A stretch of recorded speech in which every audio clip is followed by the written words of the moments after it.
On a frigid December night, five friends, Alex, Ben, Clara, Dave, and Emma, decided to explore the infamous Jackson Mansion.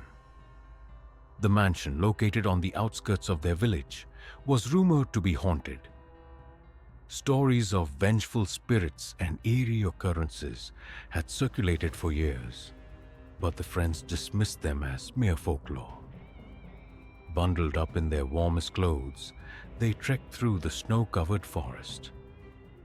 The moonlight illuminated their path, casting long, ghostly shadows. As they approached the mansion, its dark silhouette loomed over them, sending shivers down their spines. "Are we sure about this?" Clara whispered, her breath visible in the cold air.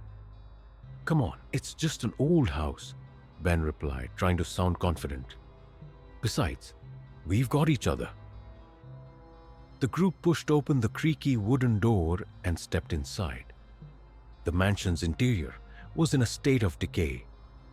Cobwebs hung from the ceiling, and the air was thick with the scent of mildew. As they ventured deeper, the temperature seemed to plummet even further. They reached the grand staircase that spiraled up to the second floor.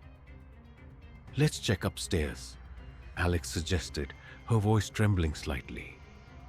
Reluctantly, they began their ascent, each step echoing through the silent mansion. At the top of the stairs, they found a series of bedrooms. One room in particular caught their attention. It was filled with old charred furniture and soot-stained walls, a stark reminder of the fire that had claimed the lives of the mansion's inhabitants decades ago. Suddenly, an icy wind swept through the room, extinguishing their flashlight. Panic set in as they scrambled to relight it. When the beam finally flickered back on, they were met with a horrifying sight. Ghostly figures, their faces twisted in pain, surrounded them. "We need to get out of here now," Dave shouted. They bolted for the stairs, but an invisible force slammed the door shut. The temperature continued to drop, and frost began to creep up the walls. "These spirits aren't just restless," Emma realized. "They're vengeful. They want to trap us here." The friends huddled together, their breaths coming in rapid puffs. "We need to find a way to appease them," Alex said, thinking quickly. She remembered an old legend about the mansion, that the spirits were seeking warmth in the eternal cold. "Maybe if we light a fire, it will calm them." Desperation fueled their actions as they gathered anything flammable they could find. Dave struck a match, and a small fire sprang to life. The ghostly figures seemed to waver, their anger momentarily subsiding. But it wasn't enough. The frost continued to encroach, and the temperature kept dropping. Alex had one final idea. "We need to leave something behind, something of value to show we mean no harm." Each friend left a personal item near the fire. Alex's scarf, Ben's watch, Clara's bracelet, Emma's necklace, and Dave's ring. Slowly, the spirits began to retreat, the frost receding with them. The door swung open, and the friends wasted no time in fleeing the mansion. As they stumbled into the snow-covered forest, they turned back to see the fire in the room still flickering, a beacon of warmth in the cold night. They had survived the encounter, but the legend of Jackson Mansion remained. And on every frigid December night, the friends would remember the spirits they had left behind, forever haunting the mansion in search of warmth. The next day, the friends gathered at a local cafe, trying to make sense of the previous night. "Do you think we really saw ghosts?" Clara asked, stirring her hot cocoa. Alex nodded. "I've never been more sure of anything in my life. Those spirits were real, and they were angry. But why did they stop?" Ben wondered aloud. Why did leaving our things make them retreat? I think they needed to feel connected to the living, Emma suggested. Maybe our personal items gave them a sense of warmth they had lost. As they discussed the events, they realized that they had barely escaped with their lives. The experience had bonded them in a way they never expected. They decided to visit the mansion again, but this time they would come prepared to uncover its secrets. In the following weeks, the friends researched the history of Jackson Mansion. They discovered that the fire had occurred during a harsh winter, trapping the inhabitants inside.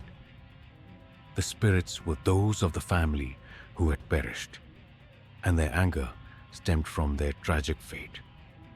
Determined to help the spirits find peace, the friends returned to the mansion with offerings, warm blankets, candles, and personal notes of sympathy. As they placed the items in the charred room, they felt a sense of calm wash over them. The temperature in the mansion began to rise, and the ghostly figures appeared once more, but this time their expressions were no longer twisted in pain. They seemed grateful, and slowly they faded away, leaving behind a sense of serenity. The friends left the mansion knowing they had helped the spirits find solace. The legend of Jackson Mansion would live on, but it would no longer be a tale of vengeful ghosts. Instead, it would be a story of compassion and the power of human connection. In the small, isolated village of Eldergrove, the end of December always brought an ominous chill. Every December 30th, a legendary snowstorm would descend upon the village. Unlike any other, this storm was shrouded in an unsettling silence, casting a heavy pall over the already remote settlement. The villagers whispered of shadowy figures appearing during the storm, but no one had ever seen them and lived to tell the tale. This year, a newcomer named Jack, recently moved to Eldergrove, was intrigued by the legend. He was a curious soul, driven by a need to uncover the mysteries that others would avoid. As the storm began to roll in, Jack decided to brave the elements and discover the truth behind the eerie tales. Bundling up in his heaviest coat and warmest gloves, Jack stepped out into the snow. The silence was deafening. Not a single sound could be heard, not even the crunch of snow beneath his boots.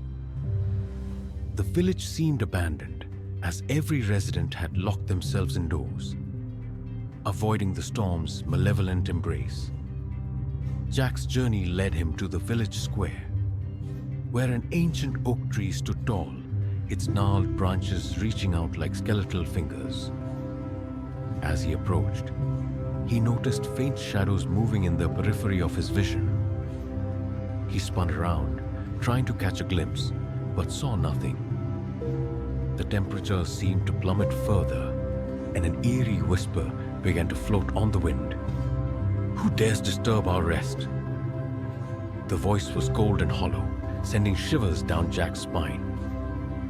He turned to see a ghostly apparition standing before him, its eyes glowing with an otherworldly light. "I'm Jack. I've come to understand what's happening here," he replied, his voice trembling. The apparition glided closer, its form flickering like a candle in the wind. "We are the Forsaken, trapped between worlds. Every year, we return with the storm, seeking justice for the wrongs done to us." Jack listened intently, his curiosity overpowering his fear. "What happened to you?" The spirit's face contorted in pain. "Long ago, we were betrayed by those we trusted. In the heart of winter, they left us to die, hoping to claim our lands and wealth. Now, we are bound to this place, unable to move on until our grievances are acknowledged." As the spirit spoke, More apparitions began to materialize around Jack, their mournful whispers joining the chilling chorus. "Help us," they implored. Determined to aid the restless spirits, Jack asked, "How can I help you find peace?" The leading apparition extended a ghostly hand, revealing an ancient frost-covered journal. "In this journal lies the truth. Share our story with the village, and justice will be done. Only then can we be free." Jack took the journal, feeling its icy weight in his hands. "I will," he promised. The apparitions began to fade, their whispers growing fainter. "Remember us," they said in unison, before disappearing into the storm. The storm subsided as quickly as it had begun, and the village began to stir from its enforced silence. Jack hurried back to his home, where he spent the night poring over the journal. The entries detailed the betrayal and suffering of the spirits, painting a vivid picture of their tragic fate. The next day, Jack gathered the villagers in the square. He recounted the tale of the forsaken souls, reading from the journal with a clear and determined voice. The villagers listened in stunned silence, many recognizing the names and faces from the past. As the story unfolded, a palpable change swept through Eldergrove. The collective guilt and sorrow of the villagers became apparent, and they realized the depth of the wrongs committed by their ancestors. They decided to honor the memory of the forsaken by building a memorial at the base of the ancient oak tree, a place where future generations could come to pay their respects and remember the injustices of the past. As the memorial was completed, a sense of peace settled over the village. On the following December 30th, when the legendary snowstorm arrived, it came not with an eerie silence, but with a gentle, soothing calm. The spirits of Eldergrove had found their justice and could finally rest in peace, knowing their story would never be forgotten. Thank you for watching Mysterious Vibe. If you enjoyed this story, don't forget to like, comment, and subscribe for more unsettling, true scary stories. Sleep tight if you can.